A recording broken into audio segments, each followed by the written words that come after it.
Tonight we explore the life and legacy of Abraham Lincoln, the boy who grew up in a log cabin, worked by candlelight, and carried books through the woods, only to one day become the president who preserved a fractured nation from humble beginnings.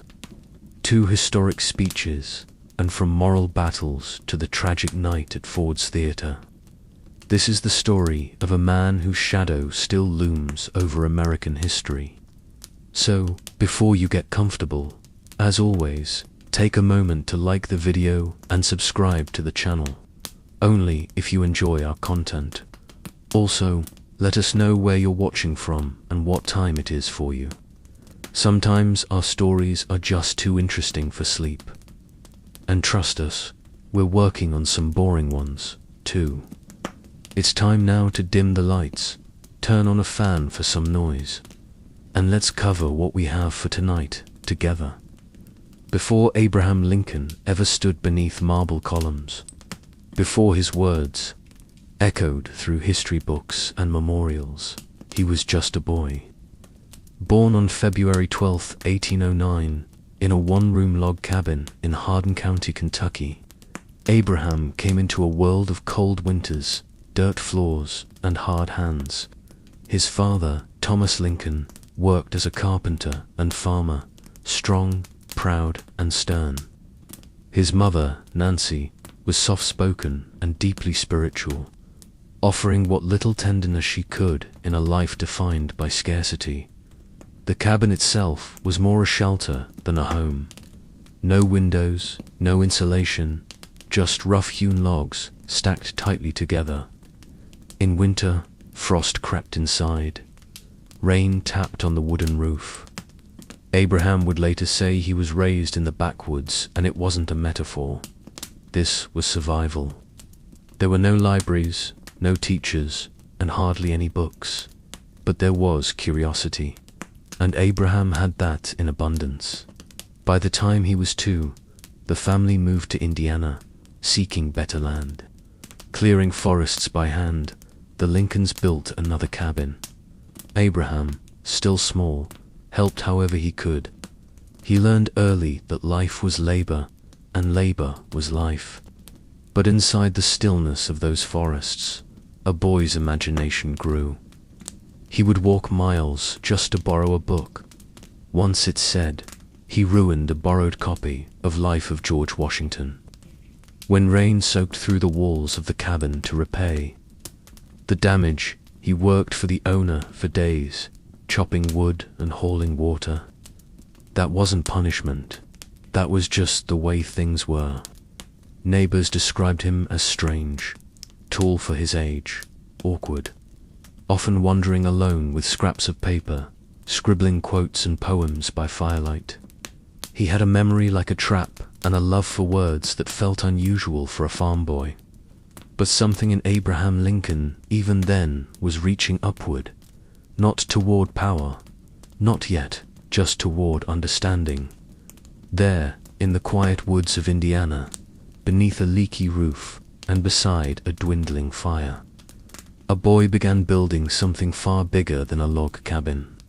He was building a mind, a vision, a voice, and that voice would one day echo across a fractured nation. Every great life begins with a wound, one so deep it never quite heals. For Abraham Lincoln, that wound came at the age of 9. It was 1818. The Lincolns had settled in Indiana, carving out a life among thick woods and open sky. The days were long, filled with work, and the family survived on what they could grow, build, or barter. But something invisible and deadly was creeping through the countryside. Something called milk sickness. No one understood it. Then people fell ill without warning, their muscles weakening, their stomachs turning. Entire households could be wiped out in a matter of days. The cause: cows grazing on white snake root, a toxic plant. The poison passed into the milk and into the people. Nancy Hanks, Lincoln, Abraham's mother, was one of its victims. She grew weak fast. Abraham and his sister Sarah watched as their mother, their quiet, warm anchor, faded before their eyes. There was no doctor, no medicine, just the dim hope that rest might save her. It didn't. Nancy died in the fall, wrapped in a blanket of leaves and silence. She was just 34 years old. Abraham, still a boy, helped carve her coffin with his father. They buried her on a small rise near the cabin under a handmade wooden cross. He never forgot the moment. For weeks, maybe longer, Abraham said little.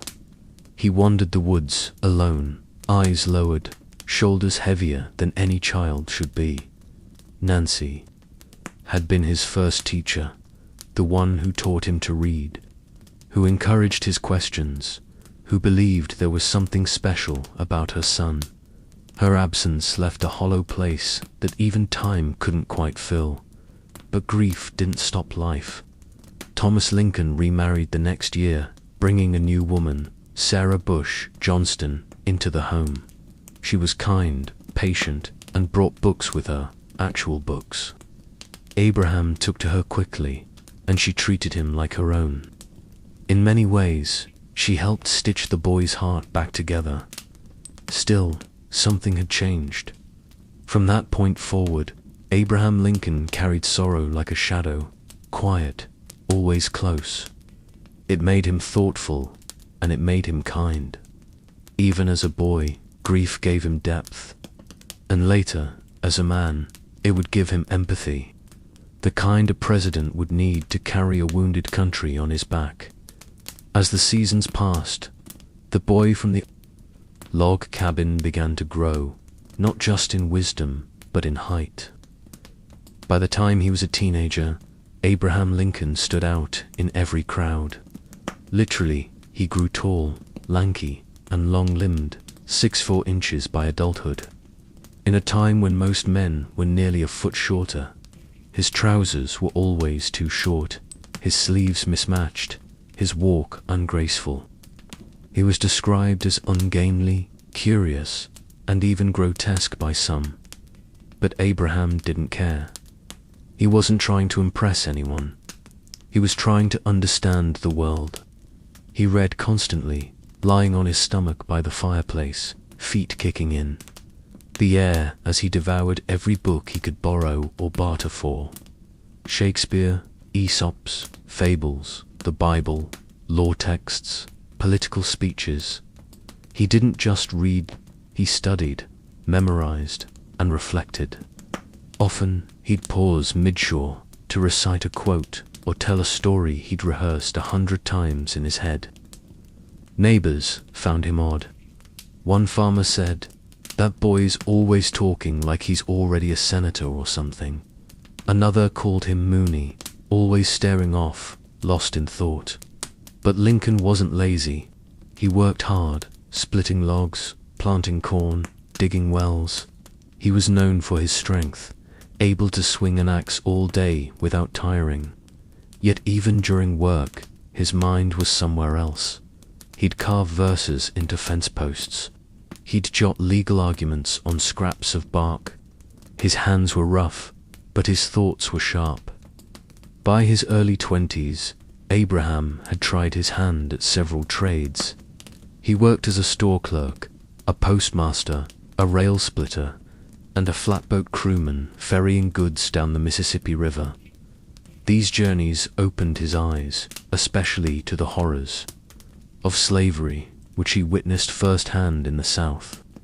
Still poor, still mostly self-educated, Lincoln moved to the small town of New Salem, Illinois. It was here that people began to notice him, not for his looks, but for his mind. He could tell a story that had the whole room laughing, then turn around and win a debate with clarity and calm. He wasn't polished. He wasn't powerful. But there was something magnetic about him, something honest. Slowly, quietly, Abraham Lincoln was stepping into the light. Not as a hero, not yet, just as a man beginning to find his voice. By the time Abraham Lincoln began his law career in Springfield, Illinois, He was no longer the silent, awkward woodsman.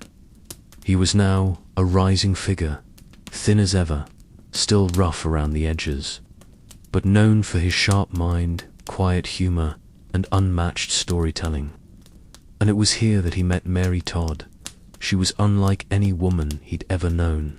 Born into a wealthy Kentucky family, Mary was educated, ambitious, and politically minded. Traits not always welcomed in women of the 1800s. But she didn't shrink herself, and she wasn't intimidated by Lincoln's strange appearance or humble background. In fact, she admired his intelligence and his vision. "He's going to be president of the United States someday," she once said, and she meant it. Their courtship was passionate but rocky.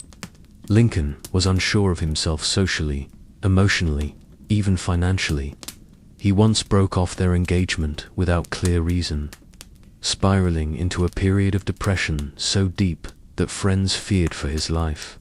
He called it the hypo, short for hypochondria, but it was likely what we now recognize as clinical depression. He felt unworthy of her, maybe of happiness altogether, but somehow the bond between them endured. They eventually married on a rainy November day in 1842. Abraham was 33, Mary was 23. It was not a perfect marriage. They fought often, especially during times of grief and political stress. Mary could be impulsive and sensitive. Abraham was withdrawn and emotionally guarded, yet there was affection and, more importantly, loyalty. They would go on to have 4 sons: Robert, Edward, Willie, and Tad. Only Robert would live past his teenage years. The loss of their children, especially the death of young Willie in the White House, would crush Mary and deepen Abraham's melancholy. But in their own way, they carried each other through it. Mary believed in Abraham long before anyone else did. She encouraged his political ambitions, supported his difficult decisions, and endured countless public attacks for standing by his side. Their love wasn't neat or storybook. It was complicated, raw, sometimes painful, but it was real. And in a life filled with loneliness, criticism, and unimaginable pressure, Abraham Lincoln never doubted that one woman, however troubled, truly believed in him. In November of 1860, Abraham Lincoln was elected the 16th President of the United States. But there was no celebration in the South. His name hadn't even appeared on ballots in 10 southern states. To many there, his election wasn't a political shift. It was a direct threat to their way of life. Within weeks, South Carolina seceded from the Union. One by one, 6 more states followed. They formed the Confederate States of America with their own president, their own government, and a promise to defend slavery. Lincoln hadn't even taken office yet. When he finally arrived in Washington in March 1861 under heavy disguise due to assassination threats, the country was already on the brink. He wasn't stepping into a presidency. He was stepping into a firestorm. And then the spark fought Sumter. On April 12, 1861, Confederate forces opened fire on a U.S. military fort in South Carolina. The Civil War had begun. Lincoln's goal was clear, at least to him: preserve the Union, keep the country whole. But not everyone agreed with how to do that. He faced pressure from all sides. Radicals who wanted immediate emancipation, moderates who feared change, border states that were teetering, and a divided Congress unsure whether Lincoln was up to the task. And truthfully, no one knew if he was. He had never led an army. He had no formal military training. His generals were indecisive, arrogant, or both. Early battles were disastrous. Thousands died. The North was humiliated, and people began to ask aloud if Lincoln was in over his head. But he never lost focus. He read reports late into the night, held endless meetings, studied maps until his eyes blurred. He visited wounded soldiers in field hospitals, shook hands with widows, and walked among the common people whenever he could. The White House itself became a kind of war room and sometimes a prison. Lincoln barely slept. His shoulders slumped, his face hollowed. He was aging before the nation's eyes. Yet through it all, he remained steady. Not because he was sure he would win, but because he believed the Union was worth saving. The country was burning, and Abraham Lincoln quietly and deliberately walked into the flames. As the Civil War dragged into its second year, Abraham Lincoln faced a choice, one that would define not only his presidency, but the soul of the nation. The Union had suffered terrible losses. The public was growing weary, and whispers grew louder. What are we fighting for?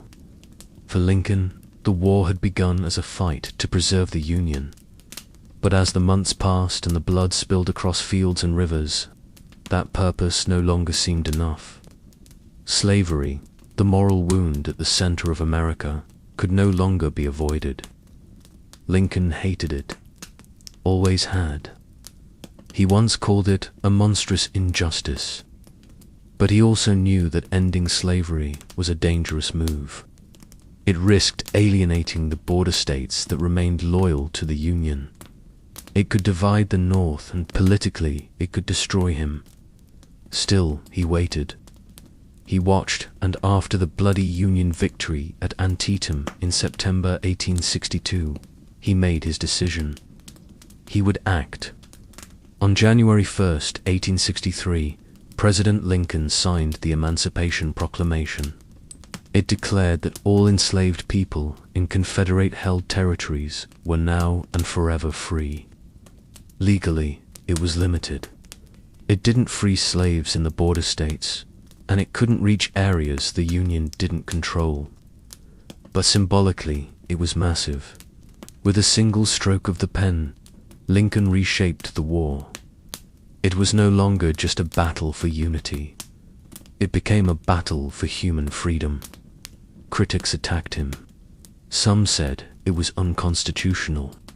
Others said it was too little, too late. But Lincoln was unmoved. He believed it was not only right, it was necessary. And something else happened, too. Thousands of formerly enslaved men joined the Union Army. They fought not just for country, but for their own future.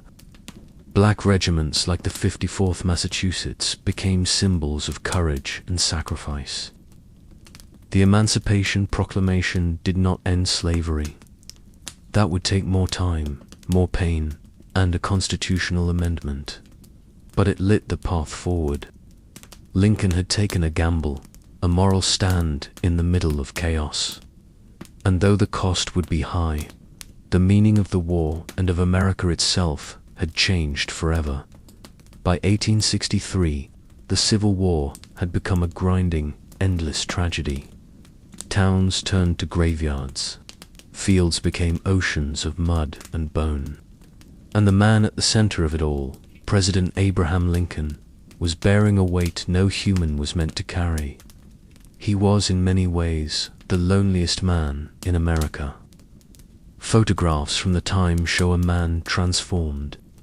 His once youthful face was now lined, sunken, solemn. His eyes carried the heaviness of 1,000 telegrams announcing the dead. Sleepless nights, political warfare, and personal grief had carved deep shadows into his features, and grief followed him everywhere.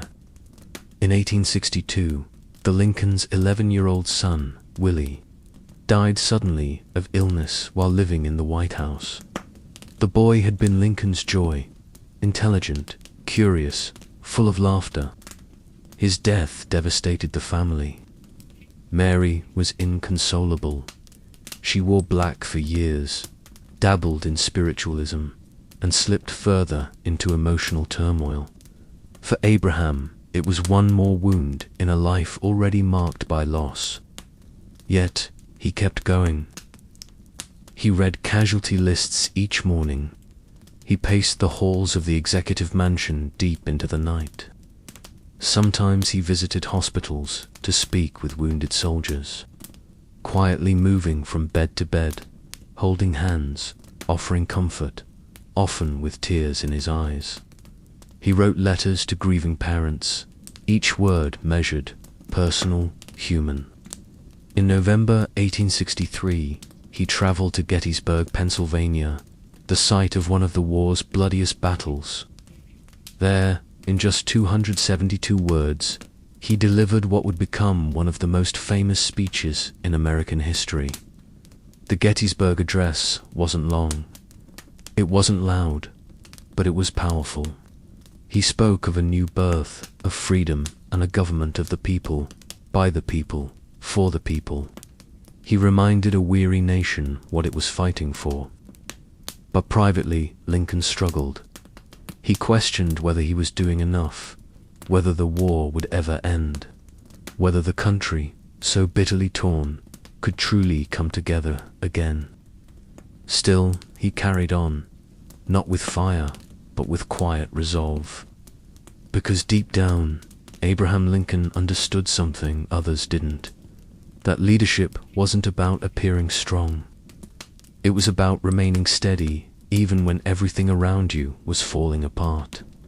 On April 14th, 1865, the sun rose over Washington, D.C., warmer and quieter than usual. The war was ending. Just 5 days earlier, General Robert E. Lee had surrendered at Appomattox Courthouse. After for long, bloody years, peace was finally within reach.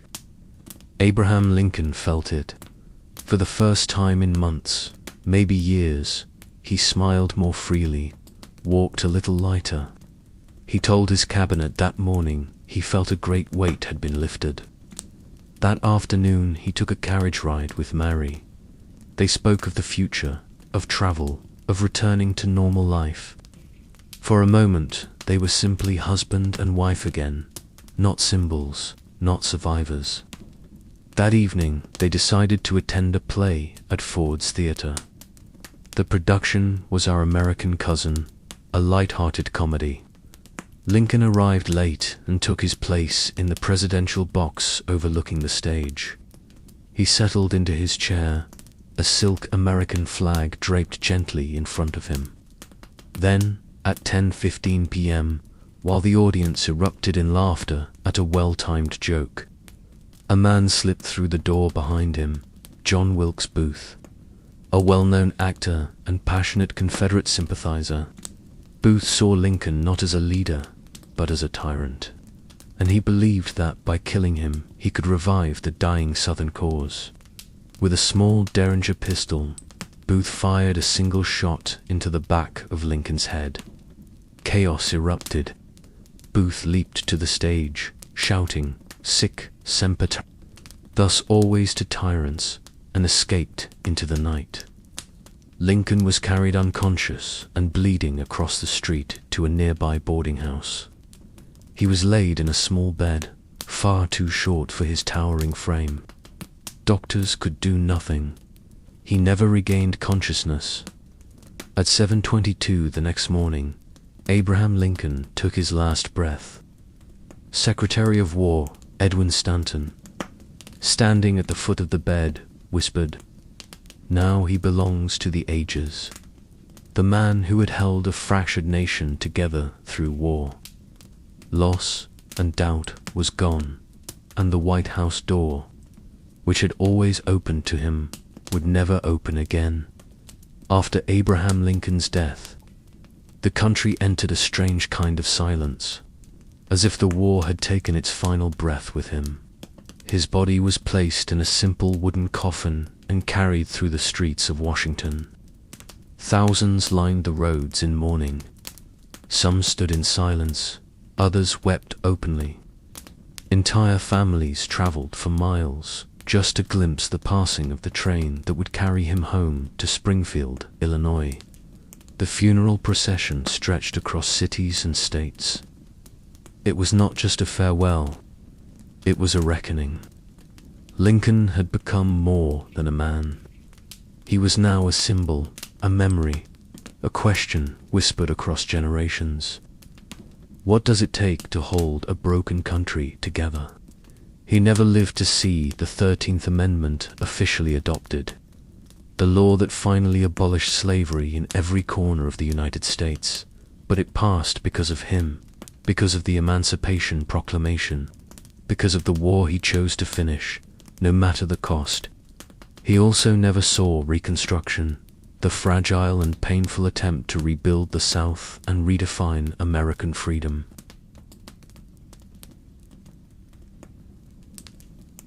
Some historians argue that if he had lived, it might have gone differently, less harsh, more just. We'll never know, but his words endured at Gettysburg in his second inaugural address, in countless letters and speeches. Lincoln left behind not just policies, but principles, humility, compassion, a deep belief in the possibility of a more perfect union. He was not flawless. He was cautious, sometimes slow to act, often depressed, frequently overwhelmed. But he never lost sight of the bigger picture, and that's why his shadow still lingers in classrooms and courtrooms, on coins and monuments. In times of division, people still turn to Lincoln, not because he had all the answers, but because he never stopped asking the right questions. What does freedom mean? What does unity cost? What must we endure to live up to our ideals? Abraham Lincoln once said, "The better angels of our nature must guide us forward." And maybe that's what he became in the end. Not just a leader of his time, but a quiet angel of ours. Long before the American Revolution became a war, it was a feeling, quiet at first, then impossible to ignore. In the mid-1700s, the 13 British colonies in North America were thriving. From the rocky coasts of New England to the tobacco fields of Virginia and the port cities of the Carolinas. People lived, worked, and traded under the flag of the British Crown. They were British citizens, proud of it even, but also something else. They were different, tougher, more independent, more used to making their own way. That independence, however, was beginning to feel threatened. After Britain's costly victory in the 7 Years' War, the empire needed money. So it turned to the colonies, imposing taxes and trade restrictions. The colonists were asked to help pay for a war they hadn't started, and for a royal army many of them didn't want. It wasn't just the money, it was the principle. No taxation without representation. It wasn't just a slogan. It was a declaration of dignity. The Stamp Act of 1765 taxed newspapers, legal documents, even playing cards. The Townshend Acts taxed everyday goods like glass and tea. And then came the Tea Act, which led directly to a protest that would become legendary. The Boston Tea Party. On a cold December night in 1773, colonists disguised as Mohawk warriors boarded British ships in Boston Harbor and dumped 342 chests of tea into the water. It was dramatic. It was defiant, and it was the last straw. The British government responded with the coercive acts, or, as the colonists called them, the Intolerable Acts. These laws punished Massachusetts harshly, closing its port and putting the colony under military rule. Suddenly, this wasn't just about taxes. It was about control, about whether distant rulers could govern people who had built a life of their own. Across the colonies, town meetings turned into resistance councils. Merchants boycotted British goods. Farmers joined militias. Men and women who once considered themselves loyal subjects now wondered, what if we didn't need a king at all? The colonies were no longer just restless. They were awakening. The fire of revolution hadn't started yet, But the smoke was rising, and it would not be ignored. Before bullets flew and flags were raised, the American Revolution was fought with words. Long before independence became a political demand, it was an idea. And ideas once spoken aloud are hard to contain. In taverns and coffee houses, at dinner tables, and in churches, ordinary colonists began asking extraordinary questions. Could a king truly rule people who had never seen his face? Should a government thousands of miles away decide the lives of farmers in Virginia or blacksmiths in Boston? And then came the writers, thinkers, who gave voice to this rising doubt. Samuel Adams stirred Boston's streets with fiery newspaper articles and secret meetings. John Dickinson of Pennsylvania, more measured but no less firm, argued for colonial rights in his letters from a farmer in Pennsylvania, and Benjamin Franklin, equal parts scientist and quietly spread revolutionary seeds across Europe and the colonies through pamphlets and essays. But perhaps the most explosive voice came from an Englishman, Thomas Paine. In January of 1776, Paine published Common Sense, a 47-page pamphlet that ripped apart the idea of monarchy. His words were plain, direct, and fierce. He wrote not for scholars, but for everyone, shopkeepers, sailors, farmers. All could understand and feel the weight of his arguments. He called the king a tyrant. He called the colonies a nation. He urged independence, not in years, but now. It is time to part, he wrote, and people listened. In just a few months, Common Sense sold over 100,000 copies, staggering numbers for the time. His words lit a match that would help ignite a revolution. But it wasn't just pamphlets.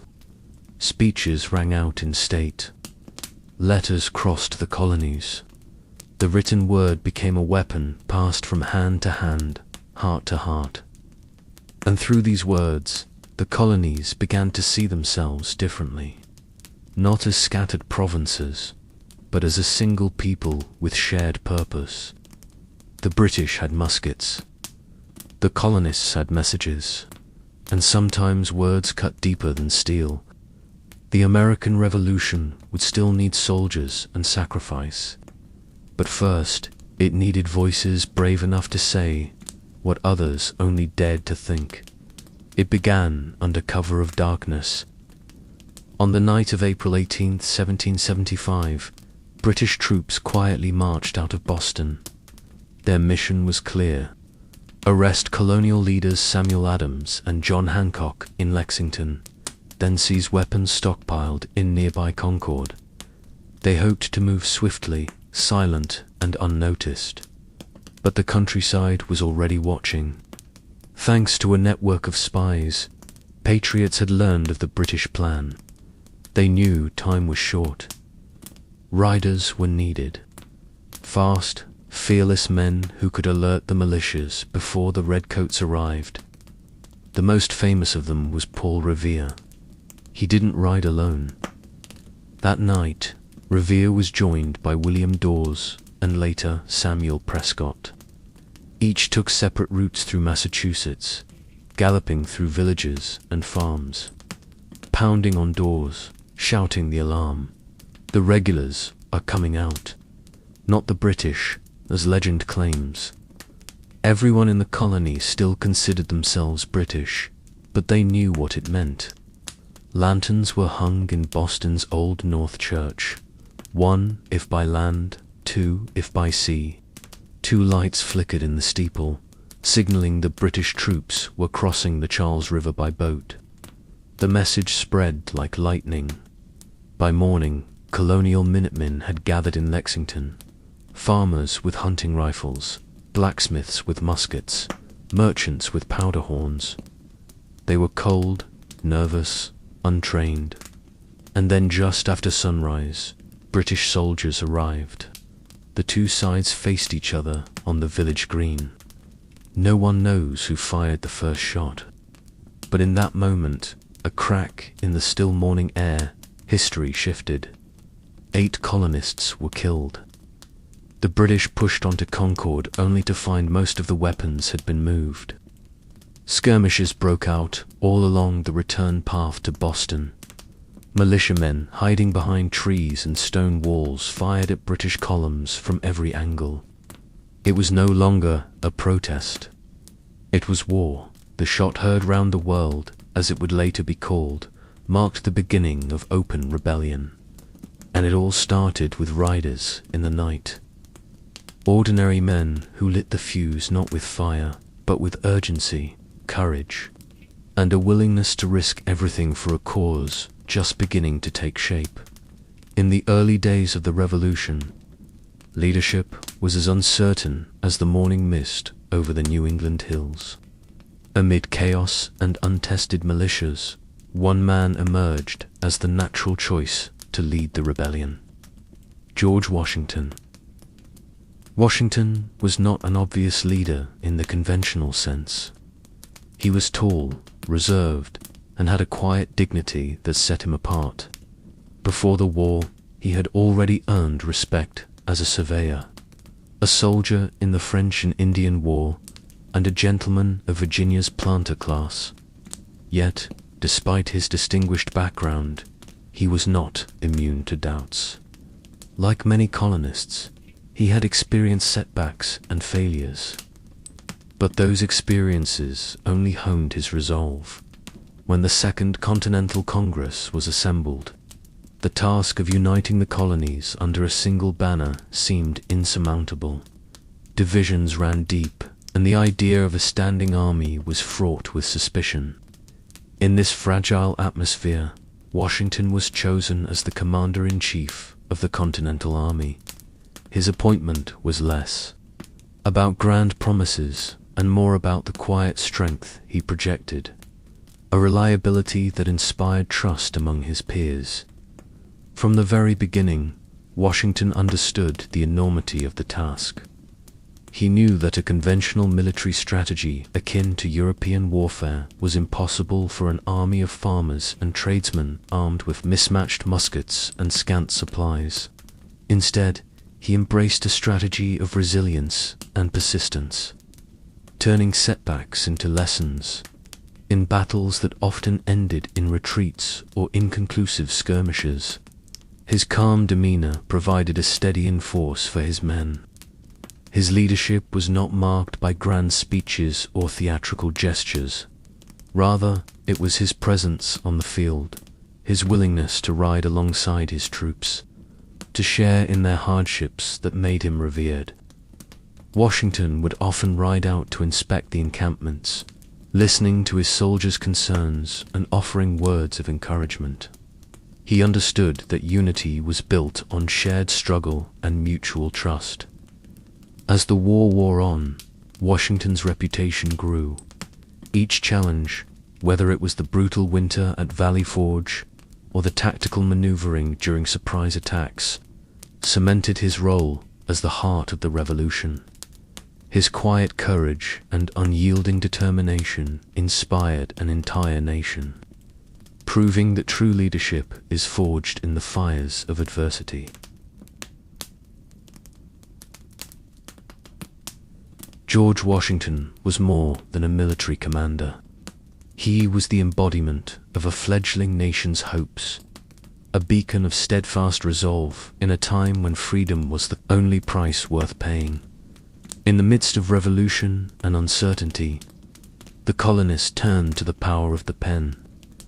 The birth of a nation was not defined solely by muskets and battlefields, but by ideas committed to paper, ideas that would shape a collective destiny. This was a time when every written word carried weight, each stroke of the quill a testament to hope and defiance. In the bustling meeting houses, crowded coffee houses, and private studies, influential thinkers drafted a vision for a new society. The Declaration of Independence emerged as a unifying document, a declaration not just of separation from Britain, but of an idea that every person was endowed with inalienable rights. Thomas Jefferson, with his careful yet impassioned words, captured a radical thought that governments derive their just powers from the consent of the governed. This concept resonated deeply among the colonists, who had long felt the sting of taxation without representation. Before this formal proclamation, however, a quieter revolution was underway. Samuel Adams, John Dickinson, and other early agitators circulated pamphlets that challenged the status quo, their words stirring anger and igniting debates in taverns and town halls. Their writings questioned the legitimacy of a monarchy ruling over distant lands, and they planted the seeds of self-determination in the hearts of ordinary citizens. Across the colonies, newspapers played a pivotal role. They published essays, letters, and reports that revealed the everyday struggles against tyranny. The press became the lifeblood of revolutionary thought, bridging the vast distances between the colonies and uniting diverse voices into a single resonant call for freedom. The circulation of printed materials ensured that even those in remote farms or coastal towns felt connected to the unfolding drama of revolution. In the fervor of revolutionary spirit, the written word became a tool for empowerment. It was through these carefully crafted letters and manifestos that the colonies began to see themselves as one people, a nascent nation bound by a common purpose and a shared dream. The idea of independence was in many ways inked into the hearts and minds of the colonists long before the battles were fought. Thus, a nation was born in ink, one that would continue to evolve, challenge, and inspire generations to come. In the bitter winter of 1777, as the American Revolution waged on, a moment of deep trial came to define the resolve of a fledgling nation. At Valley Forge, Pennsylvania, George Washington's Continental Army found itself camped in the biting cold, far from the comforts of home and the certainty of victory. This was no battlefield marked by cannon fire and clashing swords. It was a crucible where survival itself was at stake. The soldiers at Valley Forge faced more than the enemy's muskets. They battled a harsh winter that brought with it relentless snow, freezing temperatures, and biting winds. Men huddled in makeshift shelters, their bodies trembling in the cold as they shared sparse rations and worn blankets. Disease and hunger crept in like silent invaders, claiming lives not on the field of battle, but within the very camp that was meant to be their refuge. Yet, amid the despair, a quiet determination began to grow. Washington, ever the steadfast leader, visited the encampment regularly. He moved among his men, not with grand speeches, but with a presence that conveyed solidarity. He understood that to rebuild an army from the ashes of defeat, morale had to be kindled like a flickering flame in the dark. In those grim months, the soldiers' spirits were slowly forged anew. The arrival of Baron von Steuben, a disciplined Prussian officer, marked a turning point. With patient instruction and rigorous drills, von Steuben transformed the ragged militia into a force capable of standing up to the British regulars. His training programs instilled discipline and confidence, converting chaos into a semblance of order. The hardships at Valley Forge were as much a test of character as they were of endurance. Every day was a struggle against the elements, and every night was a silent promise that the fight for independence would continue. The soldiers learned not only to survive the winter, but to bond together in shared hardship, their collective spirit warming the coldest of nights. In that crucible of suffering, a resilient army was reborn. The lessons learned at Valley Forge of unity, perseverance, and unwavering commitment would carry the Continental Army forward. The brutal winter, while claiming many lives, also cemented a resolve that would prove pivotal in the battles to come. as the conflict on American soil raged on. The struggle for independence was not fought solely with muskets and marching soldiers. It was also waged in the halls of diplomacy, recognizing that the British empires might stretch far beyond the colonies. The revolutionaries knew they needed help from beyond the Atlantic. Thus began a global game of alliances where former enemies of the crown became unexpected allies. Benjamin Franklin, with his wit and wisdom, emerged as a master diplomat. Sent to France, he carried not only the words of a fledgling nation, but also the hopes of a people yearning for freedom. In Paris, Franklin's charm and intellect captivated the French court. He painted a picture of a nation oppressed by tyranny, a people united in their quest for liberty. His appeal resonated deeply with the French, who, still smarting from their own recent losses in the 7 Years' War, found a kindred spirit in the American struggle. In 1778, the French government, moved by both ideological kinship and strategic interest, officially allied with the American cause. French support brought not only financial aid and supplies, but also soldiers and naval power. French warships soon patrolled the Atlantic, complicating British plans and tipping the scales of battle. The alliance was a turning point, a signal that the revolution had transcended local grievances to become a matter of global importance. But the American Revolution was more than just a Franco-American affair. Other European powers saw opportunity amid Britain's overextended empire. Spain and the Dutch Republic, too, lent quiet support.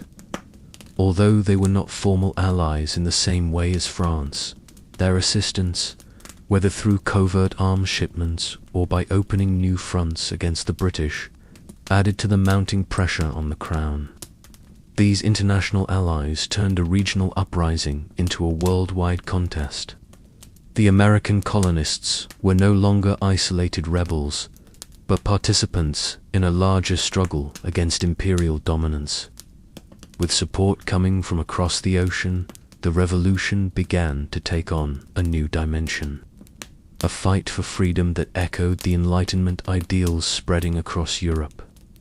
Through diplomacy and perseverance, the revolutionaries transformed their isolated struggle into a global movement. And as ships loaded with French cannon and Spanish supplies set sail for America, the message was clear.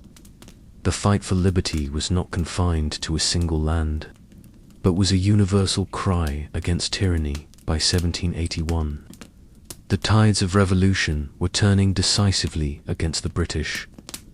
In a bold and carefully orchestrated maneuver, General George Washington, alongside French forces under General Rochambeau, and a formidable French naval fleet, set a trap at Yorktown, Virginia, a coastal town the British believed was a safe haven.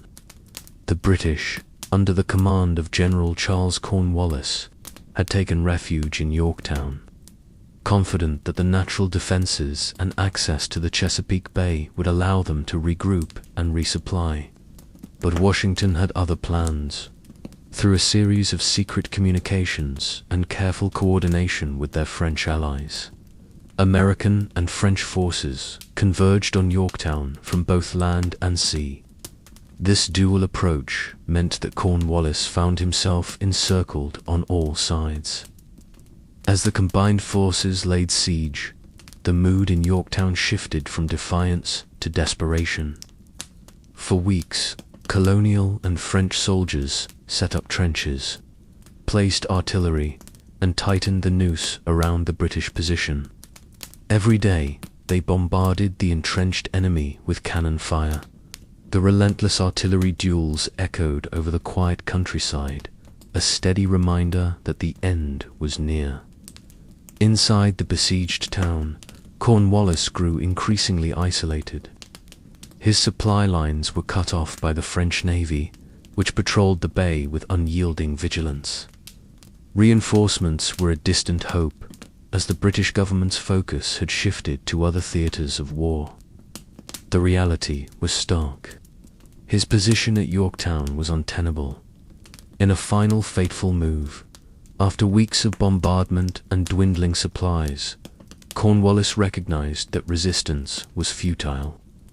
On October 19, 1781, he formally surrendered to General Washington. The surrender was not just a military capitulation. It was the symbolic end of British rule in America. The fields of Yorktown, once marked by the tension of siege warfare, became hallowed ground, a testament to the power of unity and determination. The victory at Yorktown reverberated far beyond the battlefield. It compelled the British government to negotiate an end to the conflict, leading to the Treaty of Paris in 1783, which officially recognized American independence. In that moment, the dream of a new nation shifted from a rebellious hope to a tangible reality, a nation born not only of battle, but of courage, strategy, and the unwavering belief in freedom. After the cannon fire faded and the banners of surrender were raised, the American Revolution's true legacy began to emerge, not merely in the formation of a nation, but in the enduring idea of freedom itself. The Revolution had achieved more than military victories. It had sparked a profound transformation in how people viewed government, rights, and the human spirit. In the wake of war, the fragile dream of independence now faced the daunting task of nation-building. The newly freed colonies grappled with establishing a system of governance that would reflect the ideals for which they had fought. The Articles of Confederation, their first attempt at unity, soon revealed their limitations. It became clear that a stronger framework was needed, one that balanced the power between state and federal authorities while protecting individual liberties. This need led to the Constitutional Convention of 1787, where delegates from across the states came together to forge a new blueprint for governance. The debates were intense and at times bitter. Compromises were made on everything from representation to the balance of power. Yet the underlying principle remained steadfast. Government must serve the people, and power must derive from the consent of the governed. As the United States began to take shape, the ideas of equality and natural rights continued to inspire. The Declaration of Independence, penned by Thomas Jefferson, had declared that all men are created equal. Although that promise was not fully realized at the time, it planted a seed that would grow and evolve through centuries of struggle for civil rights and social justice. The revolutionary ideals resonated far beyond American shores. They inspired other nations and peoples to challenge their own oppressors and to envision a society where freedom, equality, and democracy were not just abstract concepts, but the very foundation of life. In this way, the American Revolution became a symbol, a rallying cry for oppressed peoples everywhere. The idea that endured was not the conquest of land or the overthrow of a government, but the belief that every individual possesses inherent rights that no ruler can arbitrarily deny. It was a powerful notion that continues to influence debates about liberty and justice today. Thus, long after the battles had ended and the Treaty of Paris was signed, the spirit of revolution lived on. It endures in the ongoing quest for a more perfect union. A reminder that the true revolution was not solely fought on the battlefield, but in the hearts and minds of those who dare to dream of freedom. High in the Peruvian Andes, shrouded in mist and mystery, lies a city that seems to float between earth and sky. Machu Picchu, often called the Lost City, beckons the curious with its silent stone walls, terraced hillsides, and panoramic vistas that defy the passage of time, even before explorers set foot on its ancient paths. Local legends whispered of a sacred place, a retreat hidden from the eyes of conquerors. The site appears as if it was sculpted by nature's hand, a marvel of engineering blended with breathtaking landscapes. Its location atop a ridge embraced by lush green peaks and swirling clouds suggests that its builders chose this perch deliberately. Was it a fortress, a royal estate, or a spiritual center? The answer remains veiled in the echoes of history. Machu Picchu's architecture speaks of both precision and artistry. Smooth, carefully cut stones fit together without mortar, reflecting a mastery that seems almost otherworldly. Here, nature and man converse silently. Stone terraces designed to tame steep slopes now support vibrant vegetation and terrace fields that once fed a thriving population. The city's layout comprising temples, plazas, and residential quarters reveals an advanced understanding of astronomy, water management, and urban planning. Every structure appears imbued with symbolism, hinting at the sacred rituals that may have taken place within its walls. Even in its abandonment, the city exudes a calm dignity. Weathered walls and overgrown pathways speak of centuries gone by. Yet Machu Picchu endures, a monument to a people whose ingenuity transcended the limitations of their time. Its isolation has preserved an ancient serenity, a timeless snapshot of a culture that flourished high above the ordinary. Local lore mingles with scholarly debate. Some believe Machu Picchu was a royal retreat for Inca emperors. Others propose it was a ceremonial center, a place where the natural world and the spiritual realm intersected. The site's remote setting suggests that it was intentionally hidden, a refuge from the turmoil of empire or a sanctuary for those seeking communion with the divine. The mystery of Machu Picchu is not only in its origins, but also in its silence. Abandoned suddenly, its stories lie locked in stone, inviting each generation to decipher its secrets. Who built this marvel? And why did they leave it to nature's embrace? The answers lie in the layers of history waiting to be uncovered. At the heart of Machu Picchu's mystery lies the story of its creators, the Inca, masters of stone and sun. These people were not merely builders. They were visionaries who saw the world through a lens of cosmic balance and divine order. Their techniques passed down through generations transformed rugged, Andean terrain into a sanctuary of architecture and art. The Inca believed that the sun was the source of all life, a deity whose energy and light were essential to the cycle of nature. It is said that every stone in Machu Picchu was laid with reverence to Inti, the sun god. The city's layout mirrors celestial patterns, and its many temples and plazas align with the solstices and equinoxes, suggesting that astronomy played a crucial role in its design. Here, the movement of the sun and stars was not simply observed, but celebrated with every sunrise and sunset, marking a ritual of renewal. Craftsmanship was at the core of Inca engineering. The stonework of Machu Picchu is legendary. Blocks were carved with such precision that they fit together seamlessly without the use of mortar. This technique, known as ashlar masonry, allowed the structures to withstand the seismic tremors common in the Andes.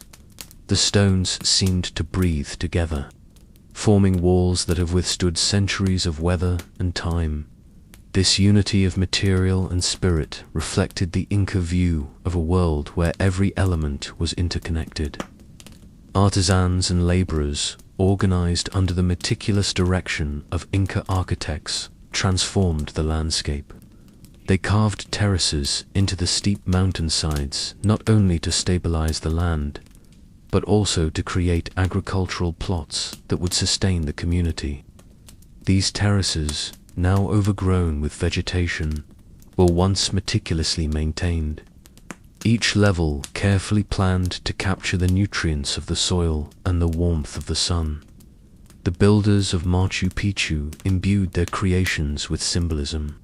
In every carved doorway and sundial, there was an echo of their belief in a harmonious universe, a world where human ingenuity worked in concert with the natural order.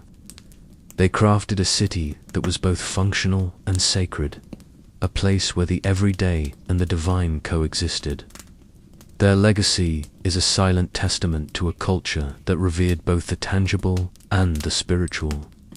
A people who built a city not just to live in, but to honor the sun, the earth, and the eternal dance between nature and human ambition. Every stone and pathway in Machu Picchu seems to whisper secrets of the cosmos, a testament to the Incas' profound understanding of sacred geometry. The city is not a random assemblage of structures, but a carefully orchestrated symphony of shapes, lines, and angles that reflect a deep cosmic order. To the Inca, geometry was not merely a mathematical tool. It was a language of the divine, a means of expressing the harmony between the heavens and the earth. Walking through Machu Picchu, one can't help but notice how the layout of the city mirrors the natural world. The terraces carved into the mountainside follow precise, calculated patterns that manage water, flow, and soil fertility, while also creating a visual rhythm that echoes the contours of the Andean landscape. These terraces are more than agricultural innovations. They are an embodiment of balance, reflecting the Incas' belief that nature and human endeavor are intertwined. Central to this geometric design is the Intihuatana stone, often referred to as the hitching post of the sun. This carved rock stands as a pivot around which the movements of the sun were observed and celebrated. During the winter solstice, the sun casts a unique shadow on the stone, an event that was likely marked by solemn rituals. The Intihuatana, with its precise angles and smooth surfaces, is a physical manifestation of the Incas' astronomical expertise, serving as both a calendar and a symbol of cosmic order. The city's plazas, temples, and living quarters align with cardinal points and celestial events, underscoring the Incas' commitment to a universe ruled by cycles and balance. At Machu Picchu, east-west alignments hint at the rising and setting of the sun, while north-south orientations may correspond to other stellar phenomena. Such precision in planning demonstrates an advanced knowledge of astronomy which was interwoven with spiritual practices. In the hands of the Inca, geometry was a sacred art. It was used not simply to build, but to create a space where the human spirit could commune with the universe. The layout of Machu Picchu invites visitors to ponder their place in the grand tapestry of existence, a reminder that the cosmos, with all its intricate design, is both a mystery and a mirror reflecting the beauty of human aspiration. Through this intricate geometry, the lost city becomes more than an archaeological wonder. It transforms into a portal, bridging the tangible world with the realm of the divine, despite its breathtaking beauty and ingenious construction. Machu Picchu was mysteriously abandoned, leaving behind questions that have puzzled historians for centuries. The silence of the city preserved in the Andean mists speaks volumes about a sudden departure, a departure that transformed a vibrant hub into an eternal enigma. Several theories attempt to explain why the Inca would leave behind a place that showcased their most refined achievements. One prevalent idea suggests that the abandonment was a strategic decision. As the Spanish conquistadors swept through the Andes, the Inca may have intentionally evacuated Machu Picchu to keep it out of enemy hands. Hidden high in the mountains, the city was perfectly suited for defense. Yet, Its isolation could also serve as a sanctuary, a place to retreat when the tides of war turned against them. Another theory posits that natural factors played a role. The rugged Andean environment, with its unpredictable weather and challenging terrain, may have gradually made life at Picchu unsustainable. Frequent earthquakes and landslides could have damaged key structures or disrupted the delicate balance of water and agriculture that the terraces depended upon. Over time, these environmental pressures might have forced the inhabitants to seek safer, more accessible areas. Yet another perspective looks to internal dynamics. Some historians speculate that political shifts within the Inca Empire led to the city's abandonment. As power centers shifted and new capitals emerged, Machu Picchu may have lost its administrative and cultural significance. What was once a royal retreat or a spiritual center might have simply been left behind as the currents of history moved in a new direction. Regardless of the cause, the abandonment of Machu Picchu was not marked by destruction or decay, but by a quiet withdrawal. The city was left as if its inhabitants had vanished overnight, leaving behind perfectly aligned stone structures and terraced fields that slowly reclaimed their purpose in nature. This deliberate preservation has allowed Machu Picchu to endure through the centuries, offering modern visitors an unaltered glimpse into the Incas' sophisticated world. Today, the mysteries of abandonment only add to the allure of Machu Picchu. The silence of its empty plazas and the whispers of its forgotten corridors invite us to ponder the fate of a people whose wisdom and ingenuity were matched only by the enigmatic end of their great city. In the silence of Machu Picchu, the lingering echoes of ancient rituals and spiritual reverence still resonate, inviting us into the soul of the Inca world. The city was more than a strategic stronghold or a royal retreat. It was a sacred space meticulously designed to honor the divine forces that governed life in the Andes. Throughout Machu Picchu, evidence of ceremonial practices is woven into the very fabric of the architecture. Temples, plazas, and even certain rock formations appear intentionally placed to serve as conduits between the mortal and the divine. The Temple of the Sun, with its perfectly curved stone windows and niches, was a focal point for rituals dedicated to Inti, the revered sun god. Here, worshippers likely gathered at dawn to witness the first light, a daily renewal that symbolized rebirth and hope. Adjacent to these grand temples were smaller shrines and ceremonial platforms, their modest size belying their spiritual significance. These spaces served as intimate settings for personal prayers, offerings, and communal gatherings. The careful alignment of these structures with astronomical events suggests that the Inca orchestrated their rituals to coincide with the cycles of the heavens, imbuing their ceremonies with the natural rhythm of the cosmos. The sounds of ritual once echoed through these stone corridors. Chants, the rustle of ceremonial garments, and the rhythmic beating of drums. Each element a vital part of the sacred performance. Offerings of food, textiles, and even precious metals were likely presented to appease the gods, to ensure fertility of the land and prosperity for the people. These ceremonies were not merely acts of devotion. They were a reaffirmation of the community's identity, a declaration that their lives were interwoven with the cosmic order. The very layout of Machu Picchu hints at this deep connection with the spiritual realm. Pathways and staircases guide visitors from everyday life into zones imbued with sacred purpose. Each step taken is a journey through layers of history and belief, a progression from the mundane to the divine. Even today, as modern visitors walk these same paths, a sense of reverence pervades the air. The rituals of the past, though long silent, continue to speak through the stones and terraced fields, a timeless testament to a culture that sought to bridge the gap between earth and sky, between the human and the eternal. Beneath the well-trodden paths and stone terraces of Machu Picchu lies a world that remains unseen, a hidden life that thrived long before modern eyes discovered its secrets.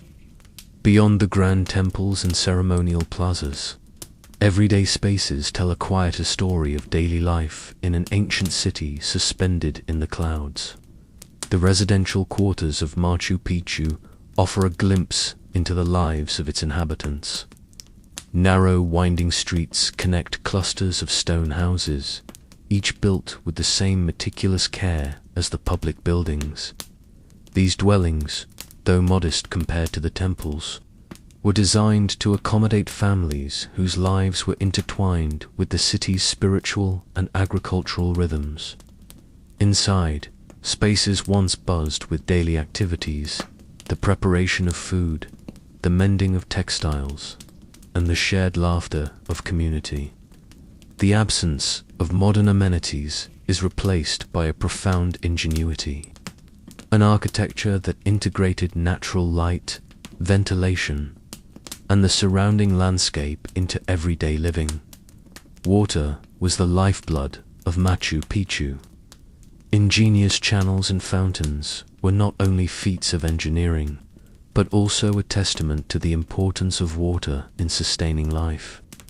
These systems distributed water from nearby streams to fields, homes, and public areas, ensuring that both the sacred and the mundane were nourished.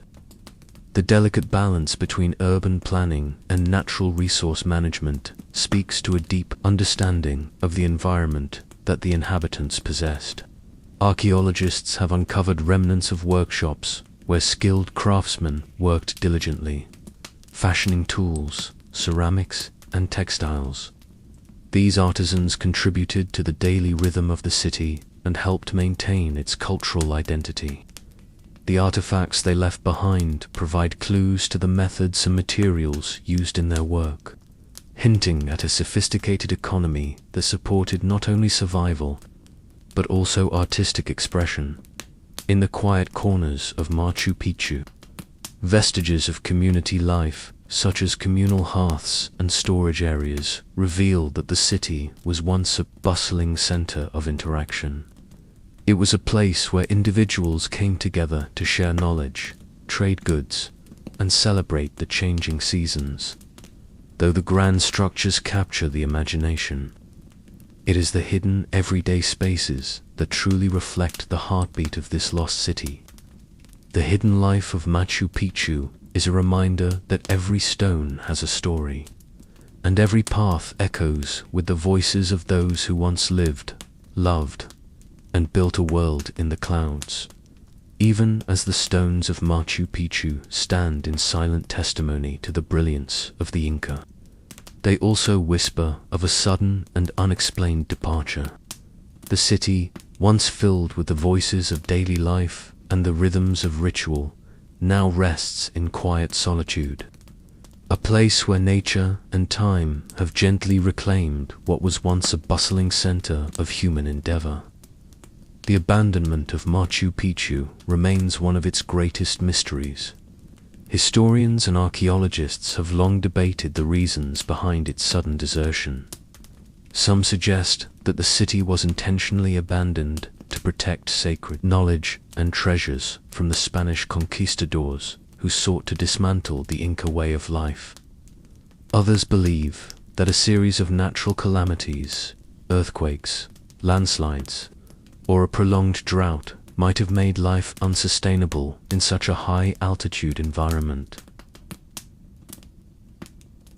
Walking through the ruins, one cannot help but feel the lingering echoes of a community that vanished almost overnight.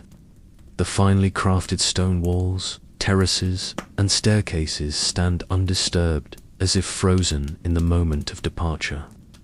There is no evidence of a violent struggle or chaotic destruction. Instead, Machu Picchu appears to have been quietly left to the embrace of the mountains. Its abandonment was not marked by debris or signs of a hasty escape, but by a deliberate withdrawal, a choice to leave behind a masterpiece of architecture and culture. This mysterious exodus only deepens the allure of the lost city. The empty plazas and silent corridors evoke questions about the lives that once animated the space. Who were the people who gathered in these squares? What dreams did they nurture as they looked out over the Andean peaks? And why, despite all its splendor, was the city eventually left to the whims of time? The echoes of abandonment resonate in every overgrown pathway and every weathered stone. They serve as a poignant reminder that even the most magnificent creations can fall silent, leaving behind only whispers of what once was. In the stillness of Machu Picchu, the past lives on, a timeless invitation to explore, to question, and to remember the impermanence of all things. Centuries passed, and the silent majesty of Machu Picchu remained hidden in the rugged peaks of the Andes, its secrets locked away beneath layers of mist and time. It was not until the early 20th century that this lost legacy was rediscovered, sending shockwaves of wonder through the world of archaeology and history. The rediscovery of Machu Picchu was as dramatic as it was serendipitous. In 1911, the American explorer Hiram Bingham, guided by local indigenous whispers and legends passed down through generations, stumbled upon the ancient city. His arrival at the site unveiled a masterpiece of Inca engineering, one that had been preserved by its remote location and the protective embrace of the mountains. Bingham's expedition captured the imagination of the global community. Photographs and accounts of the breathtaking vistas, the precision-cut stonework, and the enigmatic structures quickly spread beyond academic circles. Suddenly, the world was introduced to a civilization that had once flourished in harmony with nature and the cosmos, a culture that had achieved the impossible in both art and architecture. The rediscovery of Machu Picchu sparked a new era of research and cultural renaissance. Scholars from around the globe converged on the site, seeking to piece together the history of a people who had mastered both the natural and spiritual worlds. New techniques in archaeology, ranging from aerial surveys to advanced dating methods, began to unravel the complex tapestry of the city's past. Every stone, terrace, and carved niche was examined, each offering clues about the Incas' innovative agricultural systems, their sophisticated urban planning, and their deep spiritual connection to the environment. Beyond the academic realm, Machu Picchu quickly became a symbol of cultural pride for Peru and the broader indigenous heritage of the Americas. Efforts to preserve and study the site were ramped up, ensuring that its legacy would endure for future generations. Local communities embraced the influx of interest, blending modern tourism with traditions that celebrated the ancient Inca way of life. Rediscovering Machu Picchu was more than an archaeological triumph. It was a reclamation of history. It reminded the world that even in the remote corners of our planet, extraordinary stories lie hidden, waiting for the curious and the brave to bring them into the light. Today, Machu Picchu is not merely an archaeological marvel preserved in stone. It is a living legacy that continues to inspire and educate people from around the globe. The ancient city stands as a testament to the ingenuity, resilience, and spiritual depth of the Inca civilization, a legacy that reverberates in modern culture, art, and even the way we approach sustainable living. For the people of Peru, Machu Picchu is a source of immense national pride. It represents not just the achievements of the past, but also the vibrant cultural heritage that continues to shape contemporary identity. Local communities honor the ancient traditions by integrating Inca customs and folklore into everyday life. Festivals, rituals, and crafts celebrate the connection between the present and the ancient world, ensuring that the spirit of the Inca remains alive in the hearts of new generations.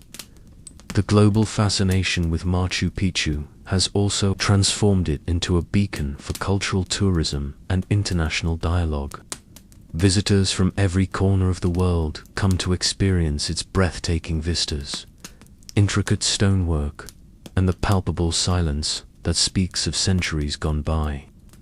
This influx of global interest has not only boosted local economies, but has also fostered cross-cultural exchange, allowing modern societies to reflect on sustainable practices and the importance of living in harmony with nature.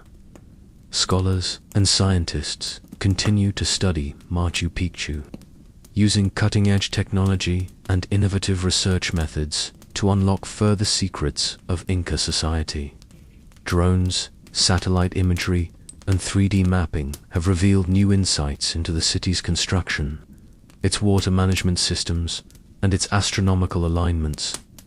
These discoveries contribute to a deeper understanding of how the Inca interacted with their environment, offering lessons on resilience and sustainability that are increasingly relevant in today's world.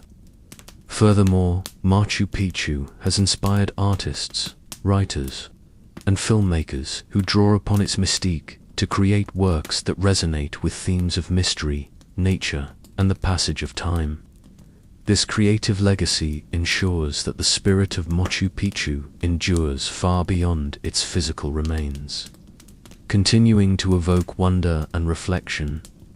In this way, Machu Picchu lives on, a timeless bridge between the ancient and the modern, reminding us that the greatest legacies are those that inspire continuous discovery and reflection. Ludwig van Beethoven was born into a world of sound, a world filled with the melodies of church choirs and the strains of local folk tunes. From his earliest days, his environment pulsed with music. His father, Johann, recognized a spark in young Ludwig and pushed him to master the piano and violin. Even as a child, Beethoven displayed an uncanny ability to memorize and reproduce complex musical phrases. His determination and raw talent quickly set him apart in the bustling musical scene of Bonn, where every note carried the promise of greatness. Yet, amid the applause and accolades, subtle shadows began to gather. In his late teens, Ludwig experienced the first hints of trouble, moments when the world of sound would blur and fade. At first, it was a slight buzzing in his ears, an occasional distortion during rehearsals. As he practiced relentlessly, these disturbances grew more pronounced, leaving him momentarily disoriented. But the young Beethoven pressed on, channeling these strange experiences into his compositions. In the vibrant salons and crowded concert halls of his youth, Beethoven's music was a testament to the beauty of sound. His early works echoed with the passion of youth and the precision of a prodigy. Yet, even as he basked in success, he began to sense a profound change. The music that once flowed effortlessly now came with an undercurrent of challenge. The vibrations of a piano's keys, the resonance of a cello's deep tones. These were becoming not only his instruments of expression, but his lifelines. His genius was already being recognized across Europe, yet his internal world was shifting. The seeds of his later silent struggles were sown in these early years. Even as critics marveled at his dynamic compositions, Beethoven was learning to listen not just with his ears, but with his entire being. Every sound, every silence was a note in the symphony of his life. This was the beginning of a journey that would redefine what it meant to hear. In the innocent exuberance of his early performances, Beethoven's passion for music was limitless. Little did he know that the very challenge that would later seem insurmountable His gradual descent into silence was also the key that would unlock a deeper, more profound understanding of music itself. As Beethoven's star rose in the courts of Vienna, an insidious change began to take hold. At first the signs were subtle. A muffled note here, a missed beat there. Conversations grew difficult, and the rich textures of symphonic harmonies slowly slipped away like echoes in a vast empty hall. The brilliant composer, once surrounded by the full spectrum of sound, found himself increasingly isolated in a world that was gradually dimming by his early 30s. Beethoven's hearing loss had become undeniable. Letters filled with despair began to circulate among his closest friends and colleagues. In private moments, he would trace the contours of his piano, almost as if trying to feel the music that his ears no longer could. Yet, in the midst of this personal catastrophe, a remarkable transformation was underway. Unable to rely on the conventional pathways of sound, Beethoven turned inward. He began to explore music through its physicality, its vibrations. Every thump of the bass drum, every subtle tremor from a string's resonance was now a language of its own.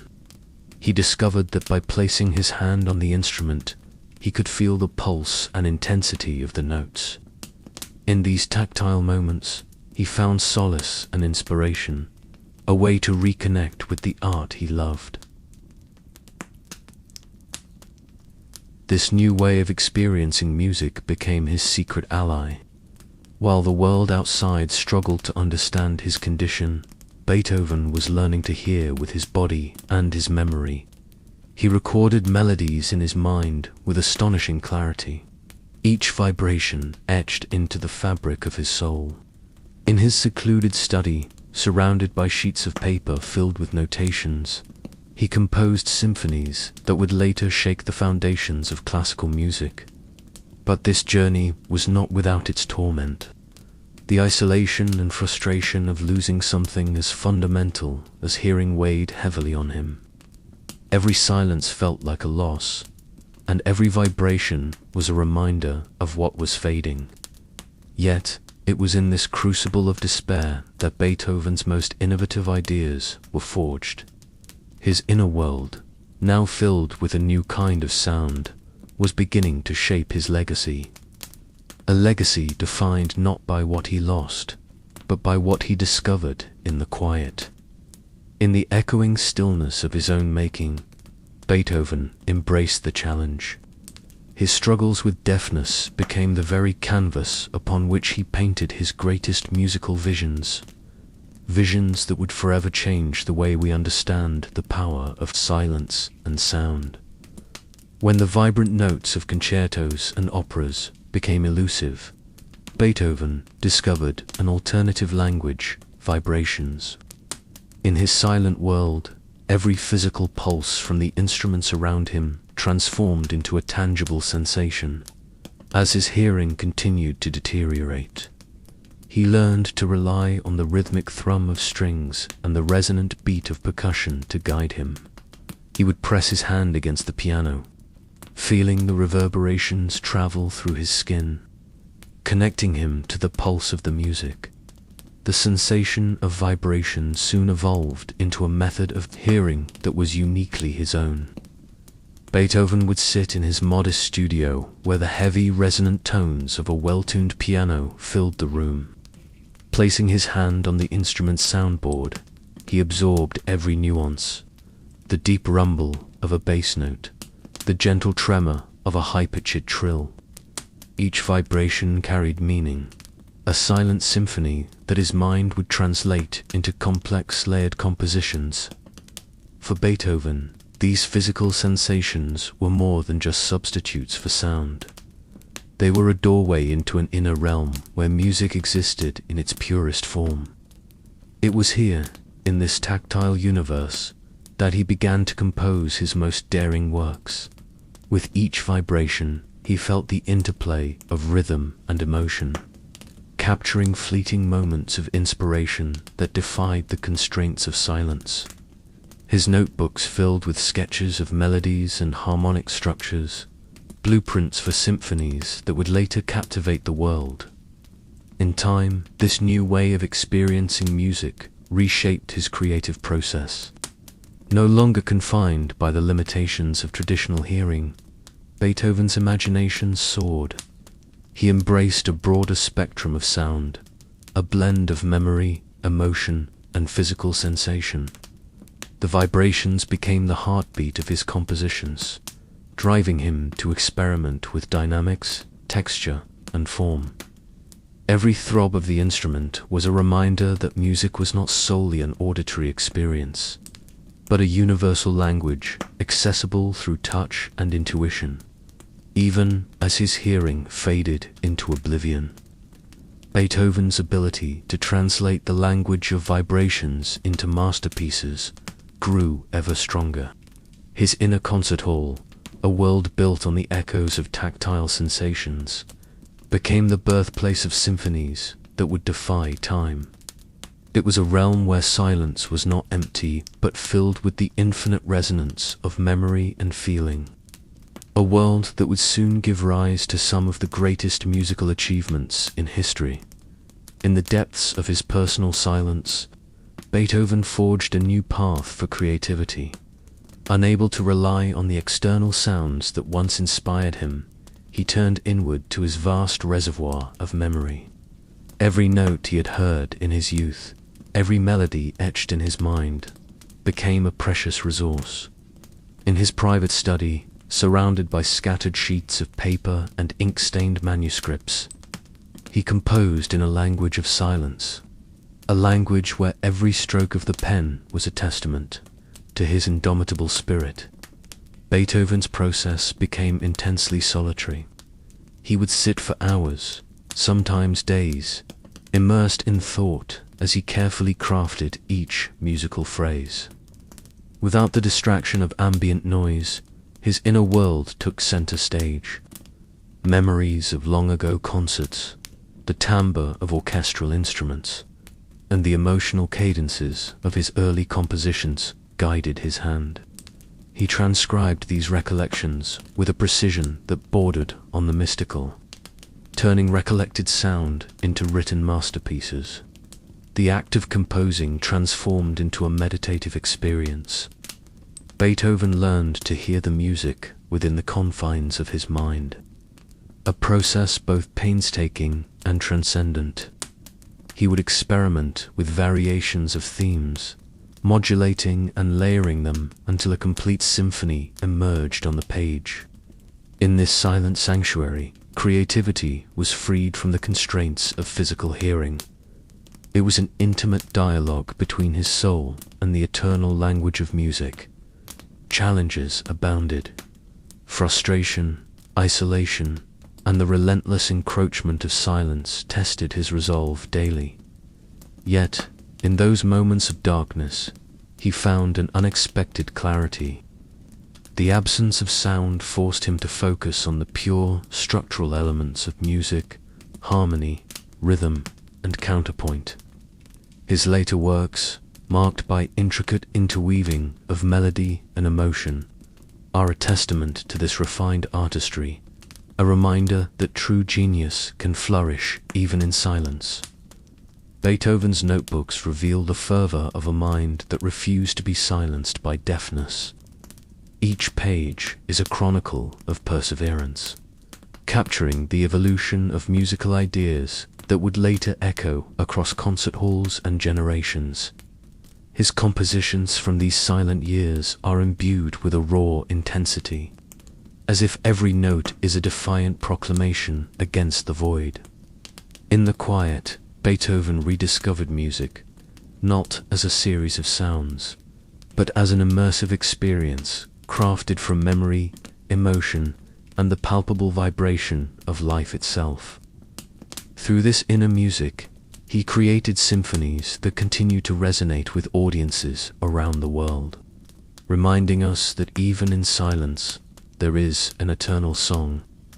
As Beethoven's silence deepened, a new realm of composition emerged, a realm where sound was felt, not heard, and where the symphony of the inner world became his greatest creation. In this phase of his life, the composer embarked on what many would later call his Unheard Symphony. It was a body of work that transcended the physical limitations of hearing and embraced the full spectrum of human emotion, memory, and tactile experience. In his secluded study, Beethoven began to experiment with musical ideas that defied convention.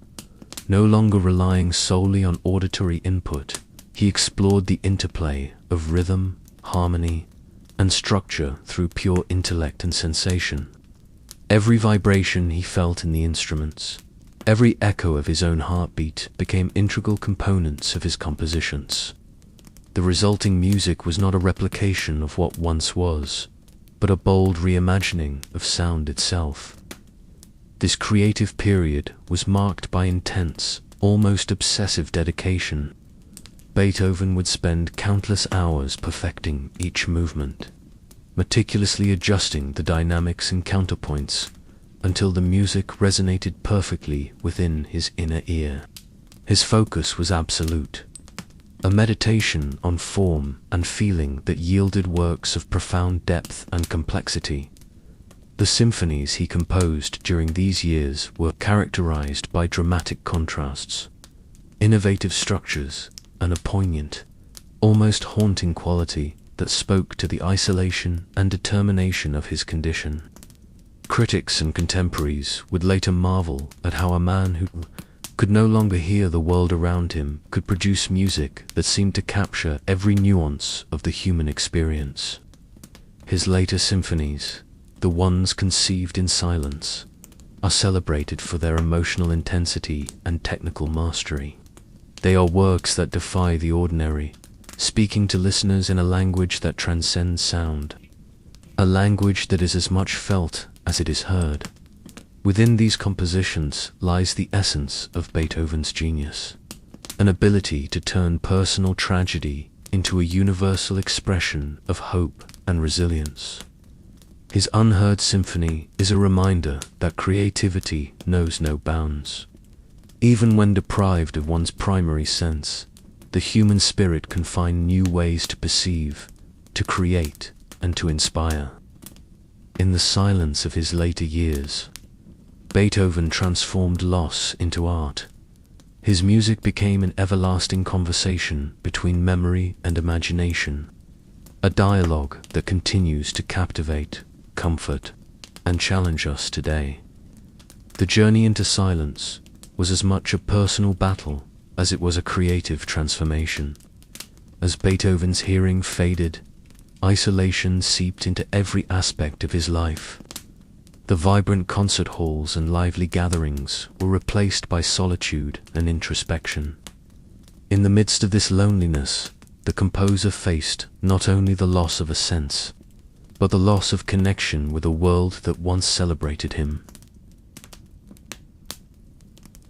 Each day brought new challenges. Social interactions became strained as the inability to engage fully in conversation led to misunderstandings and a profound sense of alienation. Beethoven found solace in his music, which became his sole companion, the echo of his own heartbeat, the memory of past sounds, and the vibrations of his instruments offered a fragile connection to a world he could no longer hear. Yet, it was within this isolation that Beethoven's inner strength shone brightest. Determined not to let silence define him, he immersed himself in his work with an intensity that bordered on obsession. His studio became a sanctuary, a refuge where he could communicate with the universe through the language of music. Every stroke of the pen on manuscript paper, every carefully notated measure was a step toward reclaiming the lost voices of his past. Friends and patrons witnessed a man transformed by his struggle, while some lamented the loss of the great conductor's listening ear. Others marveled at the fierce determination that fueled his compositions. His letters reveal moments of deep sorrow mixed with bursts of creative inspiration, a testament to the paradox of his condition. In the stillness of his isolated world, Beethoven discovered an unexpected clarity.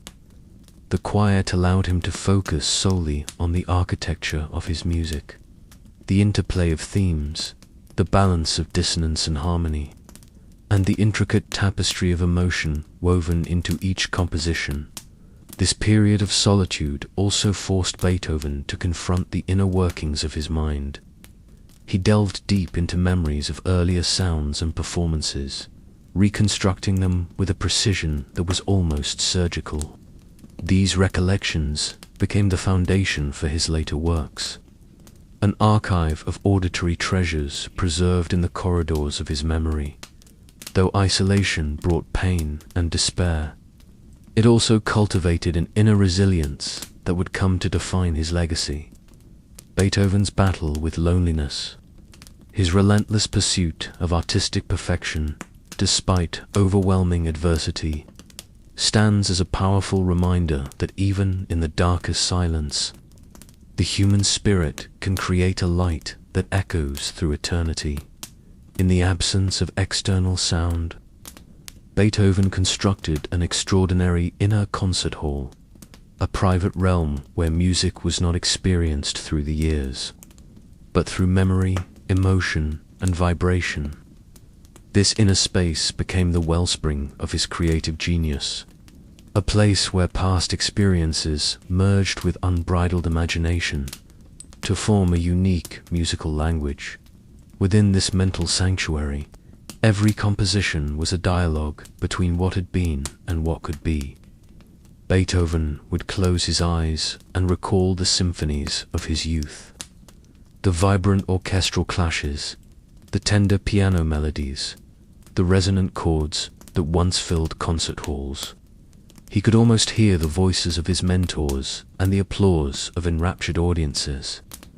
These recollections served as both inspiration and foundation, guiding him as he crafted new works that transcended the limitations of his physical hearing. Here, in the silent theater of his mind, Beethoven experimented with form and structure.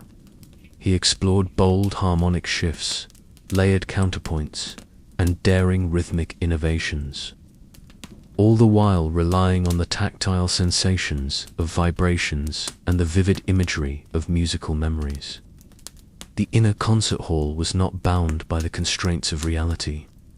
It was a realm where every emotion found expression in sound, where every nuance of human experience could be rendered into music. This internal world was a refuge from isolation, a place where the tumult of everyday life faded away, replaced by the clarity of pure, unadulterated creativity. In these moments of deep introspection, Beethoven was free to explore the deepest recesses of his soul.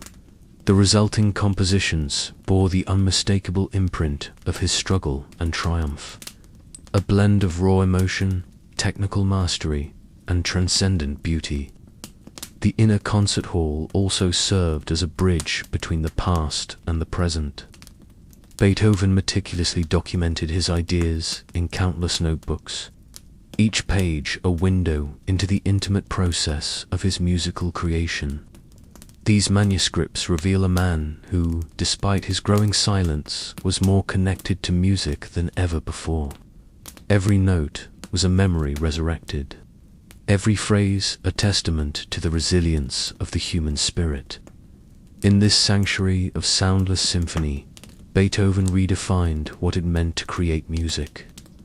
His inner concert hall became a symbol of hope, a reminder that even when the external world grows quiet, the internal echo of passion and genius can produce works that resonate far beyond the limits of time and space. In a world that expected silence from a man who could no longer hear, Beethoven defied expectations with a defiant outpouring of creativity. His silent years were not marked by resignation, but by a fierce determination to push the boundaries of musical expression. Every composition became an act of rebellion against the limitations imposed by deafness, a declaration that art transcends physical constraints. Beethoven's later works, composed in the solitude of silence, were imbued with an intensity and complexity that stunned audiences. He reimagined the symphony as a vast canvas upon which he could explore the full range of human emotion. Each movement was meticulously crafted, balancing intricate counterpoints with bold, dramatic themes. These compositions were not merely music. They were epic narratives of struggle, triumph, and the relentless pursuit of beauty in the face of adversity. Defying the odds, Beethoven continued to innovate, using every tool at his disposal. He relied on mathematical precision, deep-seated memory, and the tactile feedback from instruments to guide his creative process. His notebooks filled with sprawling sketches of musical ideas reveal a mind that was constantly at work, an endless conversation between silence and sound. The deaf composer transformed isolation into a catalyst for innovation, channeling his frustrations into works that would forever change the course of Western music. Critics and contemporaries marveled at the audacity of his vision, even as he lost the ability to hear the performances of his own compositions. He could listen in his mind, ensuring that every detail was perfect. His determination inspired those around him, encouraging fellow musicians to explore uncharted territories in music. Through these defiant acts of creation, Beethoven not only expanded the boundaries of what was musically possible, but also redefined the very nature of art. His late symphonies, concerta, and chamber works are celebrated as triumphs of the human spirit, a powerful reminder that true genius lies in the ability to overcome adversity and transform limitations into boundless possibility. Beethoven's silent years stand as a testament to his indomitable will, a reminder that when the world grows quiet, the inner voice of creativity can speak louder than ever. Long after Beethoven's final breath, his music continues to resonate across time, a timeless echo of brilliance born in silence. His compositions, forged in the depths of isolation and hardship, have transcended the confines of his physical world, touching the hearts and minds of listeners across generations. In every note and every chord, there is a story of struggle, resilience, and an unwavering belief in the transformative power of art. Beethoven's legacy is not measured solely by the symphonies he wrote or the symphonies he introduced to musical form. It is defined by the spirit with which he confronted the challenges of his life. His silent years remain a poignant chapter in the history of music, a period when a man deprived of one of his greatest senses discovered new ways to perceive and create sound. He taught us that music is not merely an auditory experience, but a profound interplay of memory, emotion, and the human capacity to feel beyond the physical. Today, Beethoven's masterpieces continue to be performed in the world's grandest concert halls and the humblest community gatherings. They serve as a bridge between the past and the present, a dialogue that spans cultures and eras. Audiences listen not just to the notes on the page, but to the echo of a soul that defied silence and turned it into an everlasting song. His journey inspires countless artists, musicians, and dreamers. In classrooms and rehearsal spaces, the story of Beethoven's silent years is recounted as a powerful reminder that limitations can be transformed into sources of creativity. His life challenges us to look beyond our circumstances and to find beauty in the unexpected. Beethoven's eternal echo reminds us that the power of music lies in its ability to communicate the deepest truths of the human experience, a language that speaks directly to the heart. Even when the ears can no longer hear, his legacy endures in every performance, every inspired composition, and every life touched by the transcendent sound of his genius.